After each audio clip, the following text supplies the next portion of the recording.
Kenapa kita harus invest? Intisarinya adalah buying power. Kalau misalnya kita hold cash doang, buying power kita itu dimakan sama inflasi. Untuk kita protect against inflation, kita minimal banget itu harus beli gold lah minimal. Menurut aku sendiri, saham ini adalah salah satu aset yang wajib punya ya, apalagi untuk anak-anak muda seperti kita semua. I suggest you start now because the right time to invest is always now.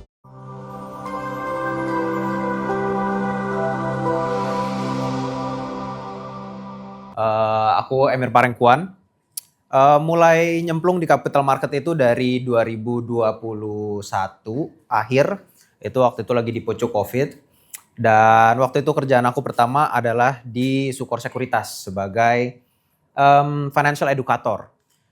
Jujur nggak tahu juga kenapa dipanggil financial educator ya, padahal aku juga baru belajar gitu kan, mau edukasiin siapa, aku juga masih belajar gitu kan. Abis itu mulai di 2022 pindah ke Indo Premier sebagai investment specialist, dan di situ juga belajar gimana caranya untuk ngedrive transaction retail gitu, retail transaction di Indo Premier, dan eventually mulai transisi ke relationship manager di Indo Premier juga awalnya, dan sekarang itu yang terakhir di Mandiri Sekuritas. Sedikit fun fact, dulu aku itu memang backgroundnya udah finance gitu kan. Pas pas tahun 2021, aku itu kuliah di London, ngambil jurusannya Investment and Financial Risk Management. Kayaknya wah banget gitu kan kedengerannya. Dan that's exactly why kenapa aku ambil, cuman gara-gara keren aja kedengerannya. Waktu itu aku sebenarnya passionnya nggak di situ, dan waktu itu planningnya sebenarnya aku pengen justru arahnya ke konservasi alam. Karena aku cinta diving, aku cinta laut, cinta alam. Jadi itulah yang pengen aku dalamin, tapi tiba-tiba dapat opportunity dari Sukor Sekuritas, dan tiba-tiba nyemplung dan kecanduan dengan pasar saham. Jadi ya, untuk teman-teman mungkin di umur-umur sekarang yang juga masih bingung ya untuk mau ngapain, arahnya mau kemana, cobain aja dulu semuanya mungkin, karena you never know until you try. Menurut aku begitu. Kalau misalnya ditanya ya, kenapa kita harus invest? Pasti teman-teman udah tahu lah ya. Kayaknya ini udah nggak perlu aku dalemin lagi lah untuk materinya. Kenapa kita harus invest? Intisarinya adalah buying power. Kalau misalnya kita hold cash doang, buying power kita itu dimakan sama inflasi. Jadi kalau misalnya inflasi kita ada di 5-6% per tahunnya, itu artinya kita akan misalnya kita punya 100.000. Kita punya 100.000 dan kita bisa beli mangga satu buah itu harganya Rp1.000. Artinya kita bisa beli 100 mangga gitu kan. Dengan inflasi 5% lah kita ambil. Dengan inflasi 5%, artinya next year mangga ini tuh harganya ada di 1.050 perak. Bukan 1.000 lagi. Jadi tadinya kita bisa beli 100 mangga, next year kita cuma bisa beli berapa tuh? 95 mangga kira-kira. Jadi dengan kita do nothing, itu kita udah rugi gitu. Jadi hidup itu udah rugi kalau kita nggak ngapa-ngapain ya.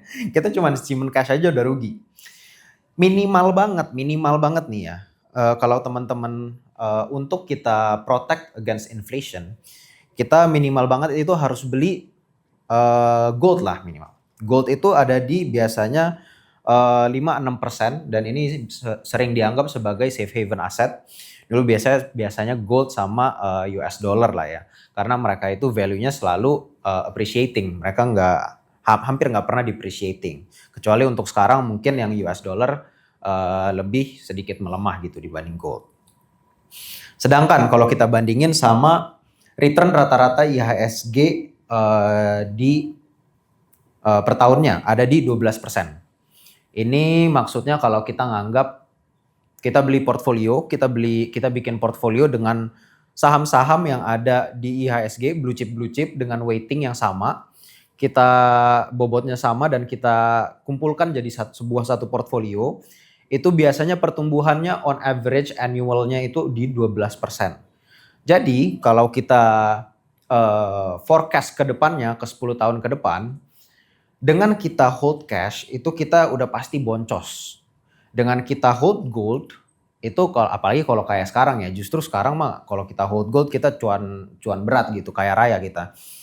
Tapi kalau untuk stok sendiri justru tapi masih ke depannya itu on average masih jauh lebih tinggi dibanding kalau kita megang emas.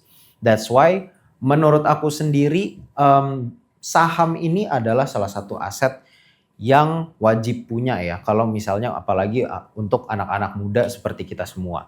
Aku pun juga belum tua-tua banget ya. Aku cuma 25 tahun. Jadi untuk teman-teman yang belum mulai investing, I suggest you start now because the right time to invest is always now. Karena bukan cuman duitnya aja, ilmunya ke depannya adalah bekal kamu itu experience kamu udah berapa lama di market. Kalau misalnya kamu start sekarang, 10 tahun lagi ke depannya kamu akan ada bekal experience 10 tahun yang itu menurut aku lebih valuable dari ilmu apapun yang didapetin misalnya kamu beli kelas David Noah, Andri Hakim, siapa, Timothy Ronald. I think 10 years experience is a lot more valuable than that. And itu yang sesuatu money can't buy gitu kan. Dan nextnya kita harus pikirin juga aset kelas apa sih yang paling cocok untuk kita invest gitu kan. Ini kalau untuk aset kelasnya sendiri sebenarnya nggak bisa one size fits all. Ini harus mempertimbangkan kondisi finansial teman-teman semua. Kalau misalnya teman-teman punya safety net kayak aku ini kan keluarga aku yang mendirikan Shalendra Capital, salah satu aset manajemen terbesar di Indonesia. Dan ini adalah privilege aku, safety net gitu. Karena aku punya safety net, aku itu bisa gagal. Aku bisa gagal 10 kali pun aku bakal tetap hidup gitu. Jadi kalau teman-teman punya safety net yang mirip-mirip gitu ya, kalau teman-teman punya orang tua yang berkecukupan, hidupnya sudah nyaman, udah tinggal di rumah yang bagus, gunakanlah safety net tersebut untuk jadi leverage kalian dalam hidup. Maupun itu trading, mau investing, mau bikin bisnis, kalian harus leverage itu karena kalian bisa gagal berkali-kali dan kalian bisa bangun lagi berkali-kali juga. Karena biasanya orang-orang yang nggak punya safety net, mereka itu cuma punya satu kesempatan. Ketika mereka gagal, mereka jatuh, abis itu udah pincang selamanya, nggak bisa bangun lagi. Sedangkan kalau teman-teman punya safety net, kita bisa jatuh, kita bangun lagi, kita belajar, kita jatuh lagi, udah ulang-ulang aja terus eventually you're destined for success gitu. Jadi untuk aset kelasnya sendiri, kalau misalnya untuk yang aman dulu deh ya, untuk yang aman of course ada di real estate, ada di gold, ada di bonds, mutual funds, itu udah sangat-sangat aman, hampir zero risk. Kalau teman-teman masih mungkin kondisinya punya tabungan 100 juta dan bayar kuliah sendiri gitu kan. Itu aku lebih suggestnya mungkin lebih ke mutual funds atau reksadana. Reksadana apa? Mungkin ke corporate bonds atau juga government bonds juga boleh. Yang biasanya itu returnnya bisa mencapai sekitar 7-8% per tahunnya.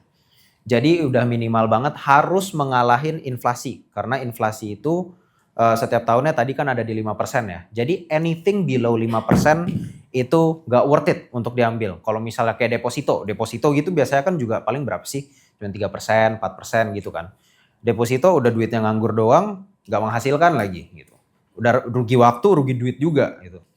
Jadi itu pilihan terbaik untuk teman-teman yang mungkin kondisi finansialnya masih belum punya safety net yang memadai gitu, masih belum ada emergency fund yang cukup. Tapi kalau kita teman-teman udah punya uang yang cukup, udah berani take a risk dan bisa menerima bahwa ketika masuk saham gitu ya, masuk saham mau investing, mau trading bisa hilang semua duitnya.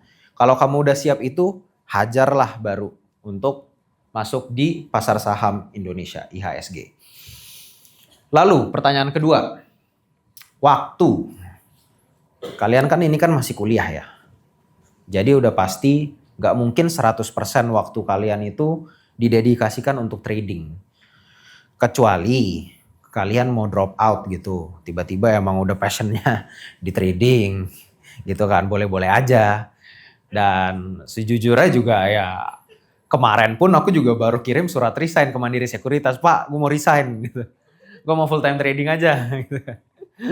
Ya jujur aja kan kita semua kan kapitalis ya. Kita kalau misalnya udah tradingnya udah jauh lebih menghasilkan dari ini di Mandiri Sekuritas, gaji di Mandiri Sekuritas, ya udah ngapain lagi gitu aku kerja, mendingan aku trading aja, aku trading, aku fokus sama komunitas aku sendiri, aku kasih calls gitu segala macam dan aku sekarang lagi kembangin personal branding aku juga gitu. Jadi yang udah nggak make sense aku kerja di Mandiri Sekuritas, mendingan aku trading aja setiap hari gitu. Tapi kalau untuk yang nggak bisa dedicate 100% waktunya, masih bisa trading, tapi mungkin stylenya aja yang beda. Nggak mungkin kamu bakal tektokan setiap hari transaksi 50 kali gitu, buy, sell, buy, sell, buy, sell, buy, sell, buy, sell gitu. Nggak mungkin kan. Nanti kalian nggak lulus kelasnya di sini gitu. Kalau misalnya kalian nggak ada waktunya, I suggest kalian ubah stylenya mungkin lebih ke swing trading, yang lebih based on fundamentals.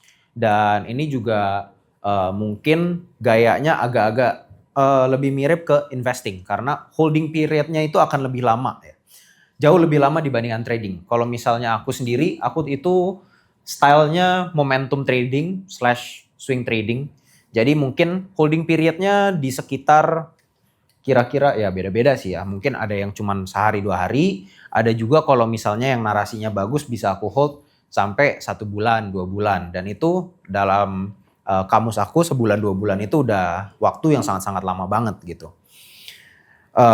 Tapi kalau investing atau swing trading yang emang lama itu bisa mungkin 6 bulan, setahun, 2 tahun itu barulah terrealisasikan gain yang baru berasa gitu. Dan kalau untuk investing sendiri itu udah wajib menggunakan fundamentals ya. Kalau aku sendiri kan tradingnya nggak pakai fundamentals.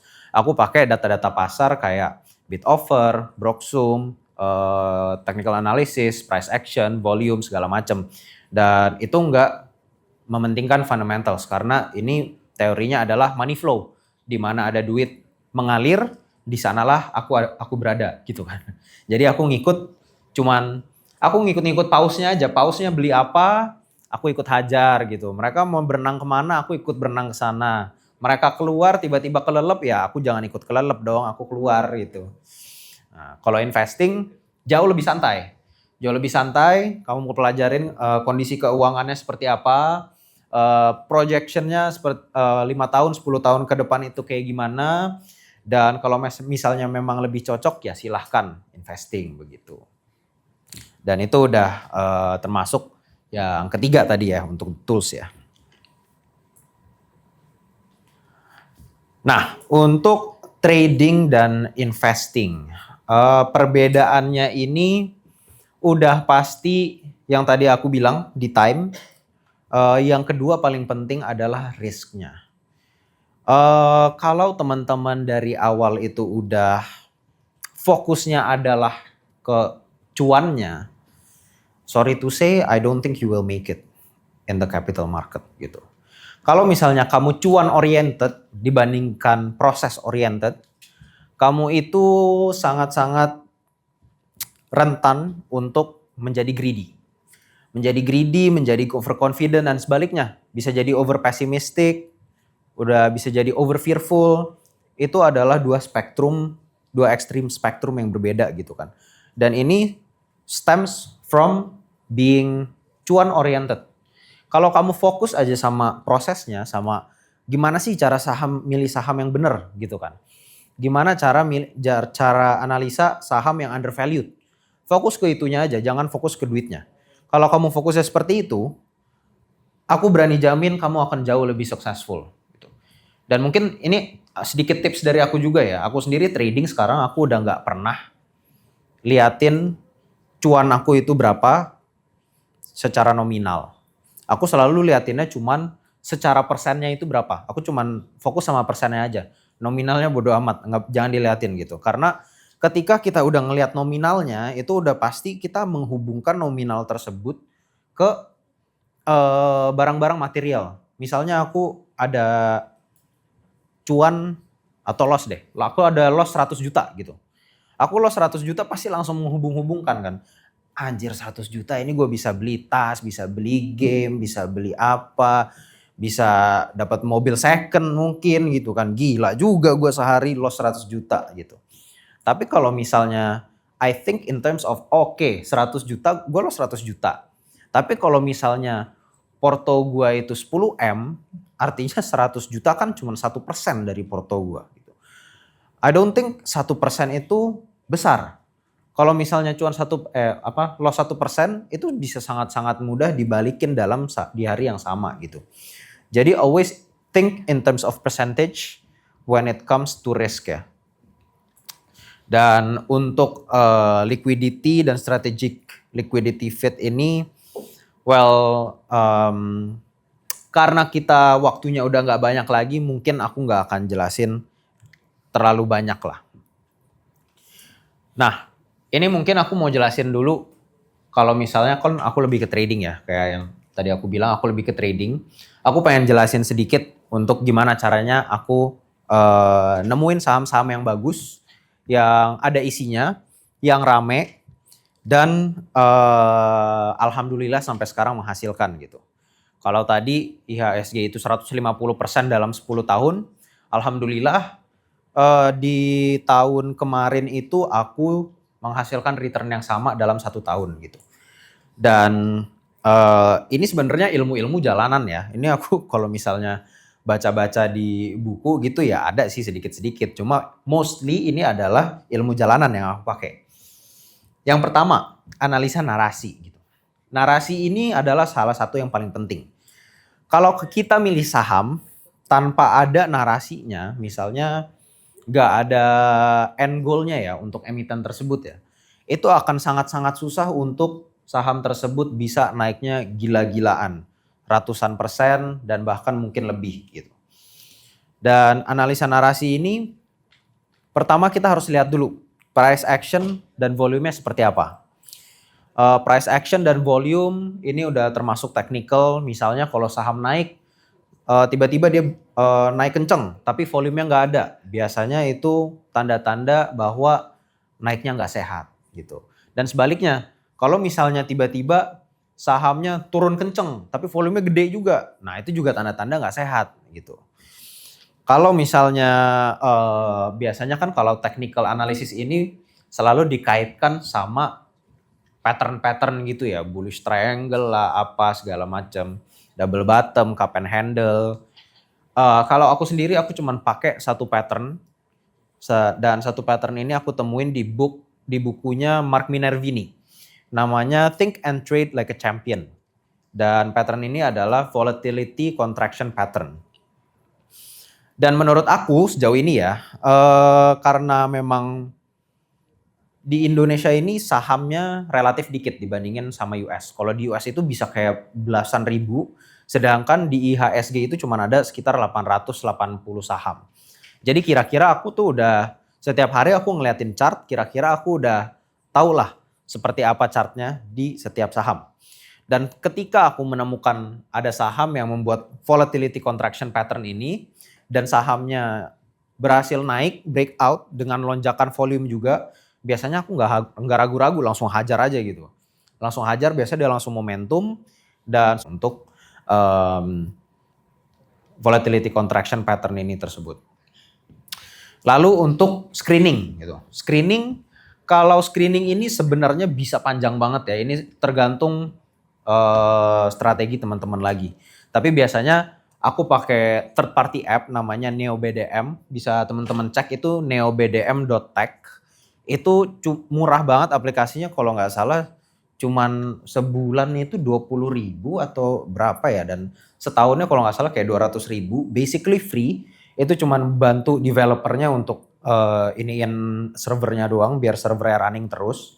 Cuma di NeoBDM ini banyak banget data-data yang bisa kita kulik, mulai dari akumulasi broker bandar, dari misalnya biasanya aku sering tuh, ini aku kasih cheat code ya, kalau untuk screening saham-saham yang bagus gitu. Biasanya di Neo BDM ini aku buka yang namanya broker stalker, teman-teman bisa cek nanti broker stalker. Lalu di broker stalker ini nanti di kolom atasnya bisa dipencet mau tracking broker apa. Biasanya aku tracking broker-broker yang dipakai oleh retail gitu kan. Karena apa? Karena retail biasanya boncos. Jadinya kita track broker retail. Broker retail apa nomor 1? Ajaib gitu. Biasanya kan ya ini mungkin disensor kali ya, nanti tiba-tiba aku diiniin lagi sama Ajaib nih. Ini mungkin buat teman-teman aja lah gitu. Ini biasanya Ajaib, Stockbit gitu kan, itu kan 2 broker yang paling sering gitu dipakai sama retail. Biasanya boleh coba, sekarang pun boleh coba ya. XC, XL kamu tracking dan kamu lihat aja nanti itu net sell-nya ada di saham apa aja. Dan aku berani betting 90% of saham yang dijual sama mereka itu semuanya saham-saham yang bagus dan lagi naik. It's very easy to do dan kayak emang gampang banget ya. Itu kayak mungkin too good to be true, tapi ya kalian tes aja lah sendiri. Itu udah pasti XCXL kalau net sell barengan apalagi gitu kan di satu saham, most likely itu adalah saham bagus gitu. That's the easiest way how to spot good stock gitu. Dan karena waktunya udah habis ya, ini money management mungkin untuk money management kalian bisa lihat konten aku biasanya all in or nothing, tapi jangan dicontoh ya kalau misalnya. Kalau misalnya belum siap untuk terima risknya jangan dicontoh ya. Dan kalau psikologi ini juga udah banyak lah aku omongin di konten aku, dan nextnya kita ini sebenarnya aku ada komunitas Chuck Investment Club, dan teman-teman yang mau join itu harus ikut waitlistnya dulu ya, karena kita ini sekarang lagi ada kita lagi full untuk membershipnya sendiri. Jadi harus join waitlist, bisa dicek di IG Chuck Investment Club dan juga IG aku sendiri di Emir Parengkuan. Itu aja dari aku teman-teman, semoga bermanfaat. Dan yang XC, XL tadi aku jelek-jelekin broker retail, tolong disensor. Jangan sampai keluar, nanti aku takut diburu sama XC, XL gitu ya. Oke, mungkin itu aja dari aku. Thank you semuanya. Thank you so much for your time. Oke, thank you.